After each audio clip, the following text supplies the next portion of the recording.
అమ్మా రైడ్కి అమ్మాయి మెసేజ్ చేసింది. అలాగే సార్ పడేసి ఇన్స్టాగ్రామ్ ఐడి కొట్టాలి. స్పెట్స్ పడిపోయి పోన్నాను. హెయిర్ స్టైల్ మంచిగానే ఉందా?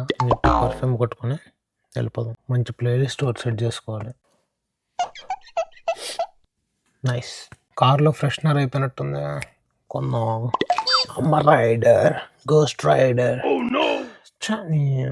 చెత్తనా కొడుకులు కారు ఇవ్వకూడదు. కారు ఇస్తే మొత్తం కారు అంతా చెత్త చేసి పెట్టారు నా కొడుకులు. రైడ్ ఇచ్చే ముందు కార్ వాష్ కానీ వెళ్దాము. దుమ్ము పట్టినట్టుంది, కారు మెరిసిపోవాలి. బ్రో నైస్ బ్రో, కార్ బాగుంది. ఎవరు నువ్వు కార్లోకి ఎక్కేస్తున్నావు? Ride bro. ఎవడు కార్ పెడితే ఆడ కార్ ఎక్కేస్తావా? కార్ మంచి నీట్గా ఉంటుంది, కంఫర్ట్ సీట్లు ఉంటాయి. అంతకన్నా ముందు సేఫ్ తీసుకెళ్ళి సేఫ్ తీసుకొస్తా. పాతిక ఇష్టమైతే ఎక్కువ దుబాయ్. అదేంది బ్రో, అమ్మాయి ఫోన్ నుంచి మెసేజ్ చేస్తే $10 అని చెప్పావు. అమ్మాయి బుక్ చేసిందా రైడ్ నీకు? నువ్వు అమ్మాయివా? ఎవడికి పడితే అడిగి రైడ్లు ఇవ్వడానికి ఇదన్నా క్యాబ్ అనుకున్నావే? అమ్మాయికి అయితే $10, నీకైతే $25. అయినా అమ్మాయి ఫోన్ నుంచి రైడ్లు పెట్టుకునేది బేవర్స్ నేల. దేవుడు చేతులు ఇచ్చింది సన్నాసుడా.